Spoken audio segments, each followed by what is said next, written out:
Hello friends, welcome to my YouTube channel. Guys, उन सब friends के लिए गुड न्यूज़ है जो मेरे कंटेंट्स को कंटिन्यूसली वॉच करते हैं, क्योंकि पहली बार मैं अपने मेन सब्जेक्ट हिस्ट्री से रिलेटेड टॉपिक आपके लिए लेके आया हूं जो आपके सिलेबस में भी मेंशन है। टॉपिक का नाम क्या है? Indian history with special reference to freedom movement. क्या नाम है? Indian history with special reference to freedom movement, या फिर आप स्ट्रगल भी बोल सकते हो। यह कंटेंट आपको मात्र जेके एसएसबी के ही एग्जाम में नहीं, बल्कि जेके पीएससी, एसएससी और यूपीएससी लेवल के जितने भी एग्जाम्स होते हैं उनमें भी हेल्प करेगा। फ्रेंड्स, अगर आपको हर मोमेंट को कवर करना है तो उसके लिए आपको कंप्लीट मॉडर्न हिस्ट्री को लर्न करना पड़ेगा। किसको दोस्तों? इंडियन मॉडर्न हिस्ट्री को पढ़ना पड़ेगा। लेकिन अगर आपके पास टाइम की किल्लत है, टाइम कम है, तो आप मात्र उन्हीं इवेंट्स को कवर कीजिए, उन्हीं मोमेंट्स को लर्न कीजिए जो 1857 टू 1947 के बीच में घटित हुए हैं। कब से कब तक? From 1857 to 1947।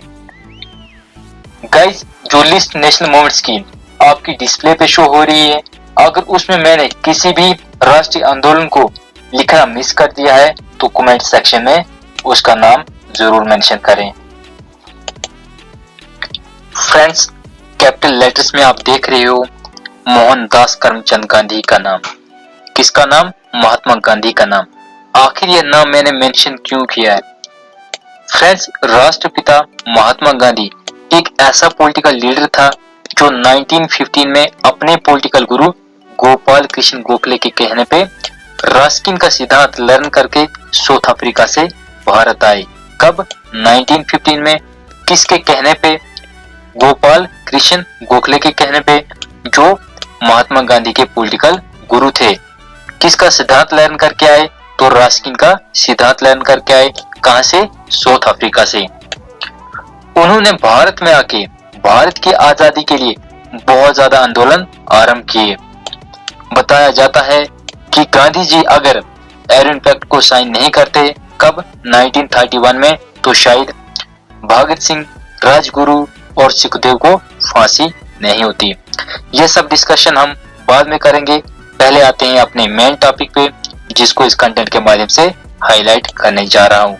वह टॉपिक है दोस्तों रिवोल्ट ऑफ 1857। क्या है? 1857 की बगावत। Revolt of 1857 most important topic है कॉम्पिटिटिव एग्जाम्स के लिए, जिसके आउटब्रेक होने के बहुत ज्यादा political, religious, economic, military, social, cultural और एडमिनिस्ट्रेटिव रीजंस माने जाते हैं। लेकिन फ्रेंड्स, यहाँ पे हमको थ्योरी को नहीं लर्न करना है, थ्योरी को नहीं पढ़ना है। मैं मात्र कॉम्पिटिटिव एग्जाम्स को माइंड में रखकर यह कंटेंट आपके लिए लाया हूँ। गाइस, कंटेंट को कंप्लीट वॉच करना।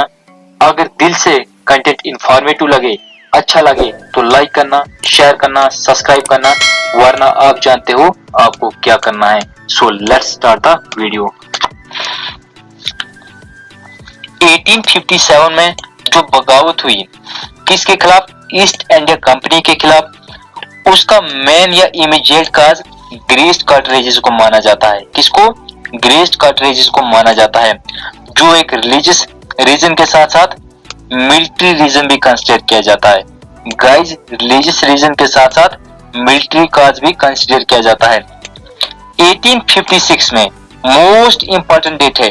1856 में ईस्ट इंडिया कंपनी ने न्यू इनफील्ड राइफल्स को इंट्रोड्यूस किया। किसने? ईस्ट इंडिया कंपनी ने 1856 में न्यू इनफील्ड राइफल्स को इंट्रोड्यूस किया। उस राइफल में जो कार्ट्रिजेस, जो कारतूस यूज किए जाते थे, गाइज माना जाता है कि वह कारतूस जिस सिलेंडर में पैक होते थे, वह सिलेंडर का वो पिक के फैट्स का बना होता था।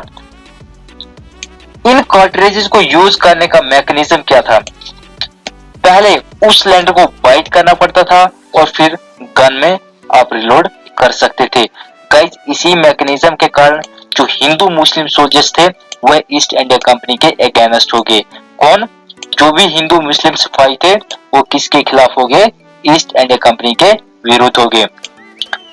क्वेश्चंस क्या बनते हैं यहाँ से? एक तो इमीडिएट काज क्या था, वह इंपॉर्टेंट है। दूसरा जो कार्ट्रिजेस थे वह किसके बने हुए थे, या जो उसकी पैकिंग थी वह किसकी बनी होती थी। New Enfield rifle most important है, कब इंट्रोड्यूस की गई और किसने इसको इंट्रोड्यूस किया, यही इंपॉर्टेंट क्वेश्चंस बनते हैं इसके इमीडिएट कॉज से। फ्रेंड्स 1857 की जो बगावत हुई उसकी चिंगारी कहां से भड़की, उसकी फ्लेम कहां से उठी और फिर ज्वालामुखी होके ब्रिटिशर्स को खूब तड़पाया। तो गाइस याद रखना, ईस्ट इंडिया कंपनी की 34th रेजिमेंट में एक ब्राह्मण सोल्जर था जिसका नाम था मंगल पांडे। गाइस एसएससी के एग्जाम में ये क्वेश्चन पूछा गया है कि जो मंगल पांडे था ये किस रेजिमेंट से बिलोंग करता है, तो 34th regiment of east India company से बिलोंग करता था। और गाइस इसने 29 मार्च 1857 को एक ब्रिटिश ऑफिसर को मारा, उसकी गोली मार के हत्या कर दी, जिसका नाम था सर्जेंट मेजर हुसैन। क्या नाम था? Sergeant major Hussain. और ये जो इवेंट है, ये जो हादसा है, ये कहाँ पे हुआ? उस प्लेस का नाम था बैरकपुर, और ये बैरकपुर प्लेस कहाँ पे है? वेस्ट बंगाल में है। तो गाइज जो रिवोल्ट ऑफ 1857 था उसकी चिंगारी कहाँ से भड़की? तो उसकी चिंगारी बैरकपुर से भड़की। गाइज याद रखना यहाँ से इसका स्टार्ट नहीं माना जाता है। रिवोल्ट ऑफ 1857 की चिंगारी तो यहाँ से भड़की थी, लेकिन यहाँ से इसका स्टार्ट नहीं माना जाता है। जो 1857 की बगावत थी उसका स्टार्ट बैरकपुर से नहीं माना जाता है। इससे पहले भी गाइज याद रखना, इससे पहले भी बहरनपुर जो प्लेस कहाँ पे है? उड़ीसा में है। वहाँ पे 19th regiment of east India company ने फरवरी 1857 को ग्रीस्ड कार्ट्रिजेस को यूज करने से मना कर दिया था। किसने दोस्तों? 19th regiment of east India company ने। कब?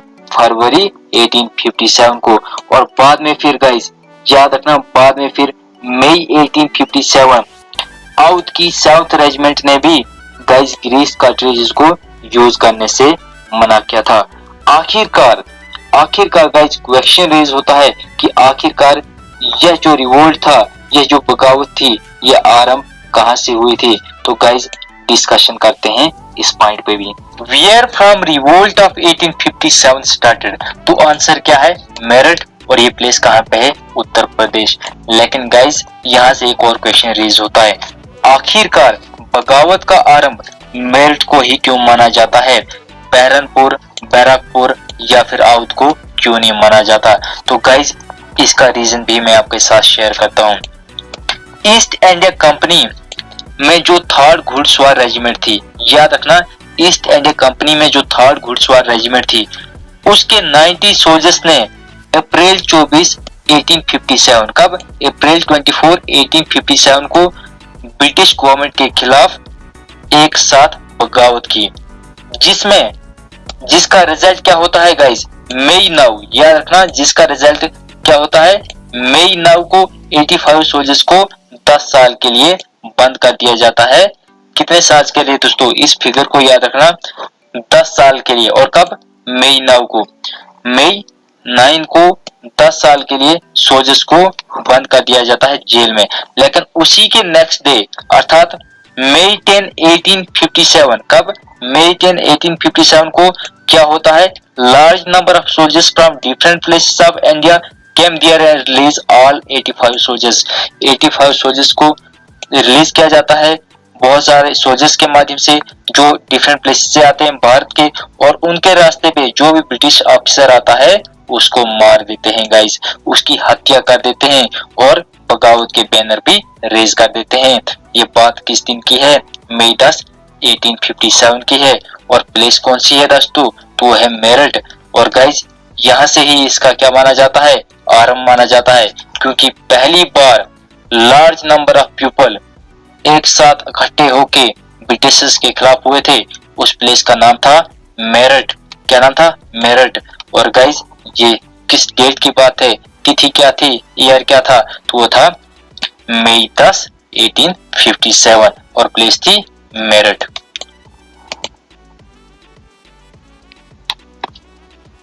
यहाँ से इंपॉर्टेंट क्वेश्चंस क्या क्या बनते हैं कॉम्पिटिटिव एग्जाम्स के लिए। सबसे पहला क्वेश्चन, रिवोल्ट ऑफ 1857 की चिंगारी कहां से रेज हुई थी? फ्लेम कहाँ से उठी थी, उस प्लेस का क्या नाम है, तो बैराकपुर नाम है, और ये प्लेस कहाँ पे है, वेस्ट बंगाल में है। दूसरा क्वेश्चन, एक्चुअल में रिवोल्ट ऑफ 1857 का स्टार्ट कहाँ से माना जाता है, तो प्लेस है मेरठ, और ये कहाँ पे है, उत्तर प्रदेश में है। और किस डेट को माना जाता है, मई 10 1857 को माना जाता है। तीसरा क्वेश्चन जो मैं आपके साथ डिस्कस करना भूल चुका हूँ, कौन सा पहला फ्रीडम फाइटर था जिसको अंग्रेजों ने फांसी की सजा सुनाई थी, उसका नाम है गाइस मंगल पांडे, और वह डेट क्या है, अप्रैल 8 1857। किस दिन फांसी दी गई थी, अप्रैल 8 1857।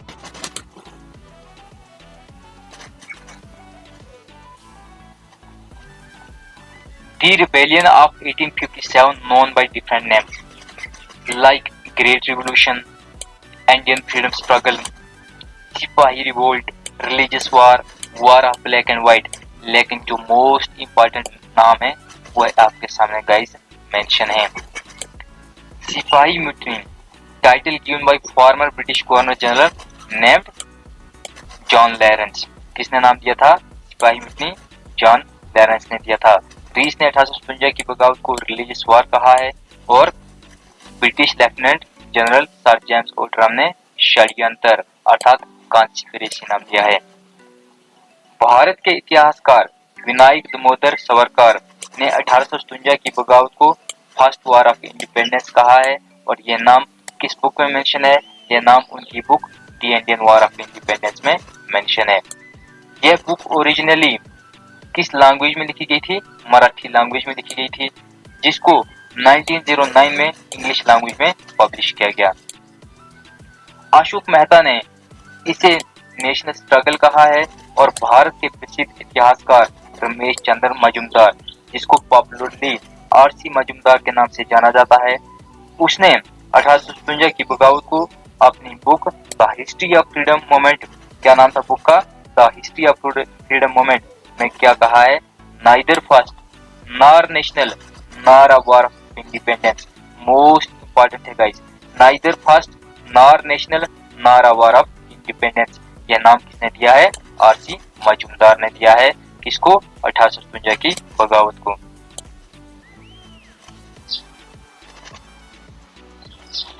यहाँ से इंपॉर्टेंट क्वेश्चंस क्या बनते हैं, फर्स्ट वॉर ऑफ इंडिपेंडेंस नाम किसने दिया है, the Indian war of independence book किसने लिखी है, और गाइज ये बुक लिखी है विनायक दामोदर सावरकर ने, और कुछ ऐसा ही टाइटल कार्ल मार्क्स ने भी अपनी किताब को दिया है। और तीसरा मोस्ट इंपॉर्टेंट क्वेश्चन है, आरसी मजुमदार ने neither first nor national nor a war of independence lines अपनी किस किताब में मेंशन की हैं 1857 की बगावत के बारे में, तो वह है the history of the freedom movement. क्या नाम, the history of the freedom movement, जो 3 वॉल्यूम्स में पब्लिश की गई है। ब्रिटिश एम्पायर की जो पॉलिसीज थी वह भी रेस्पॉन्सिबल हैं इस रिवोल्ट के आउटब्रेक के लिए। इस बगावत के लिए जो ब्रिटिश एम्पायर की पॉलिसी थी वह भी मोस्ट इंपॉर्टेंट रीजन है, जिसमें से एक है doctrine of lapse by Lord Dalhousie. क्या है, प्रिंसिपल ऑफ लैप्स। जो डॉक्ट्राइन ऑफ लैप्स था उसके तहत ब्रिटिश गवर्नमेंट ने बहुत ज्यादा नेटिव किंगडम्स को एनेक्स किया था, क्योंकि दोस्तों इस प्रिंसिपल के तहत कोई भी नेटिव रूलर अडॉप्टेड चाइल्ड को अपना उत्तराधिकारी नहीं बना सकता था। मोस्ट इंपॉर्टेंट पॉइंट है, पूछा जा सकता है किस प्रिंसिपल या किस डॉक्ट्राइन के तहत जो नेटिव रूलर्स थे अपने बेटे को अडॉप्टेड चाइल्ड को उत्तराधिकारी नहीं बना सकते थे, वह था प्रिंसिपल ऑफ लैप्स या डॉक्ट्राइन ऑफ लैप्स, जिसको आरंभ किया था लॉर्ड डलहौजी ने।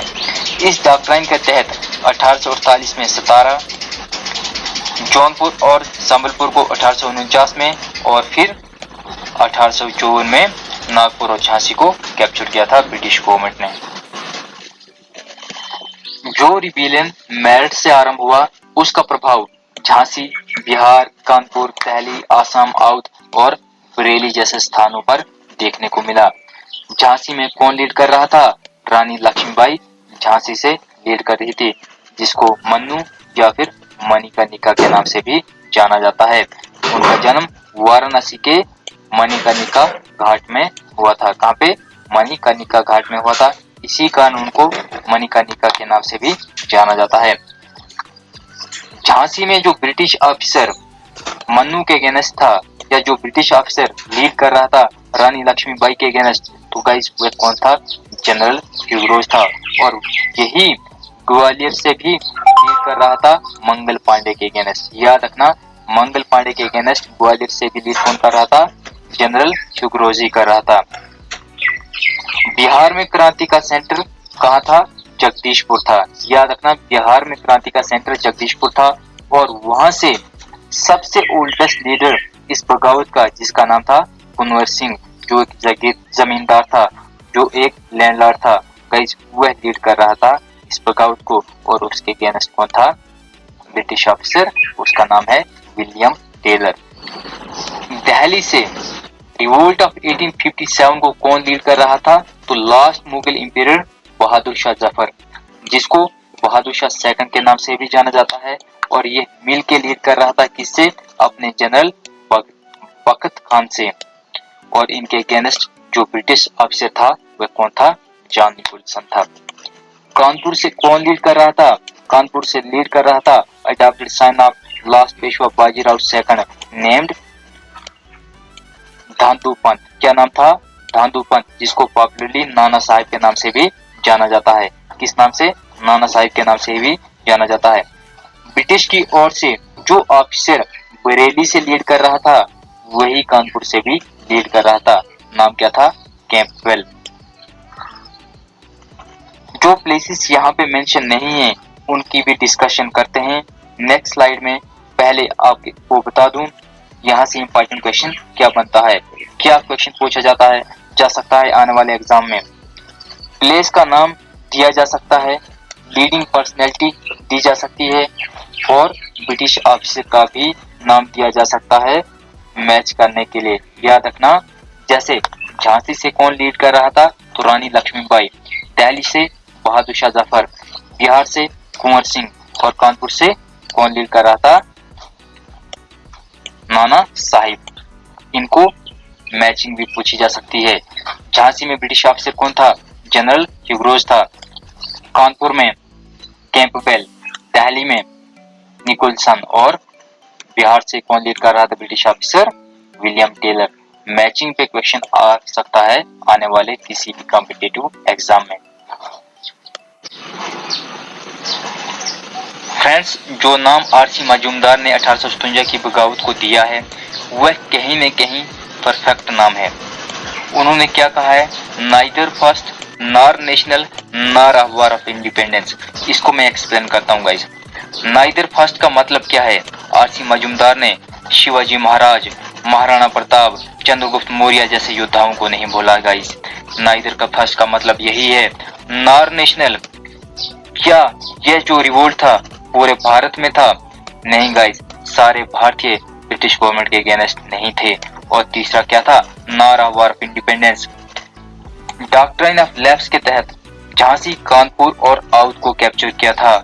इसी कारण रानी लक्ष्मीबाई, बेगम हजरत महल और नाना साहिब दोस्तों ब्रिटिश गवर्नमेंट के अगेंस्ट हुए थे। यही रीजन था उनका इनके अगेंस्ट होने का, क्योंकि डॉक्ट्राइन ऑफ लैप्स के तहत कोई भी अडॉप्टेड चाइल्ड को अपना उत्तराधिकारी नहीं बना सकता था। गाइस, एक और एग्जांपल देता हूँ। बिहार का जागीरदार कौन था? कुंवर सिंह। उसने लैंड टैक्सेस को पे करना मना किया था ब्रिटिश गवर्नमेंट को, जिसके कारण जगदीशपुर को कैप्चर किया था ब्रिटिशर्स ने। किसने दोस्तों? ब्रिटिशर्स ने जगदीशपुर को कैप्चर किया था। रीजन रहा था वहां का जो जमींदार था, जो लैंडलॉर्ड था कुंवर सिंह, उसने जो टैक्स थे, लैंड टैक्स, उनको पे करना मना किया था। इसी कारण उसकी जो टेरिटरी थी उसको कैप्चर किया गया और वह अगेंस्ट हो गया, वह खिलाफ हो गया। किसके खिलाफ? ब्रिटिशर्स के खिलाफ।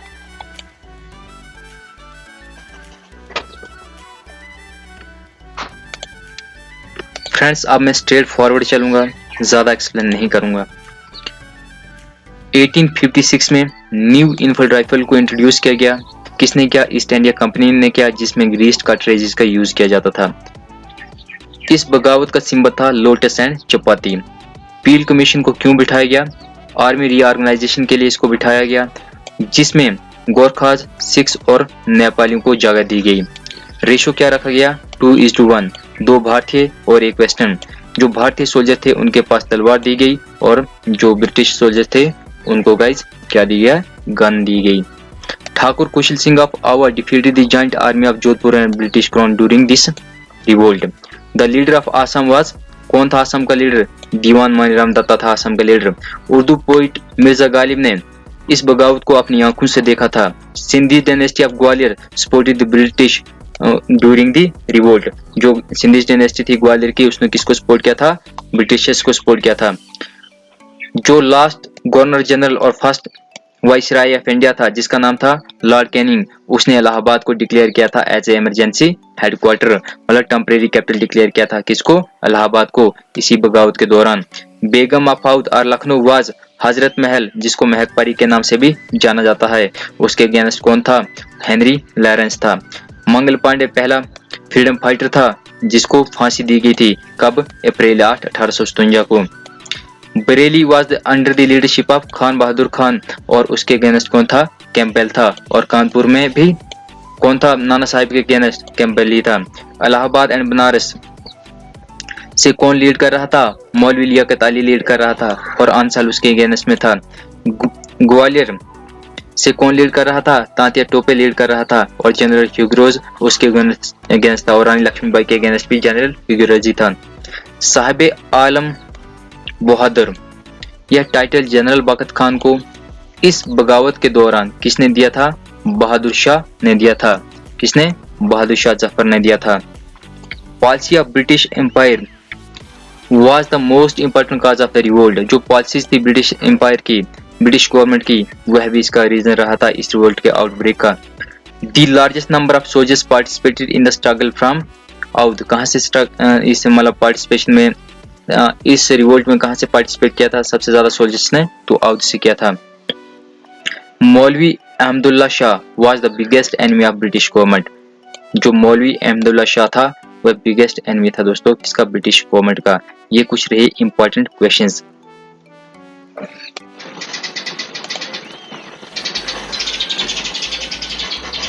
अठारह की बगावत या जो रिबेलियन हुआ 1857 में, उसका रिजल्ट क्या हुआ। सबसे पहले act of transfer of power वजूद में आया। Act of transfer of power existence में आया कब, अगस्त 2, 1858 में। कब, अगस्त 2, 1858 में act of transfer of power existence में आया, जिसके तहत end of administration of east India company and begin of Victoria rule और ब्रिटिश रूल। गाइस मात्र नाम ही चेंज किया गया था, ईस्ट इंडिया कंपनी का मात्र नाम ही चेंज किया गया था, ऑफिशियल्स तो वही रहे थे। नाम चेंज करके क्या नाम रखा गया, क्वीन विक्टोरिया रूल और क्राउन रूल और British rule. Change of the title governor general, मतलब जो गवर्नर जनरल का टाइटल था उसको भी रिप्लेस कर दिया गया वाइसराय ऑफ इंडिया। लेकिन गाइस पर्सन तो वही रहा, खाली नाम ही चेंज किया गया। लास्ट गवर्नर जनरल कौन था, तो लॉर्ड कैनिंग था और पहला वाइसराय ऑफ इंडिया कौन बना, तो लॉर्ड कैनिंग ही बना। मात्र नाम में चेंज किया गया, बाकी कुछ नहीं किया गया। लेकिन जो इम्पोर्टेंट असर पड़ा वो था गाइस डॉक्ट्राइन ऑफ लैप्स को, जो प्रिंसिपल ऑफ लैप्स था उसको एबॉलिश किया गया। और किसने एबॉलिश किया, क्वीन विक्टोरिया ने। मेन जो गोल या जो एम था इस रिवोल्ट का वो क्या था, attainment of freedom from the yoke of British government. यही इसका मेन मकसद था, मेन एम था, मेन ऑब्जेक्टिव था। लेकिन गाइस यह जो रिवोल्ट है यह फेल हुआ था, यह सक्सेसफुल नहीं हुआ था, जिसका रीजन रहा था बहुत ज्यादा लैकनेस चीजों में और कोई भी परमानेंट लीडरशिप नहीं थी।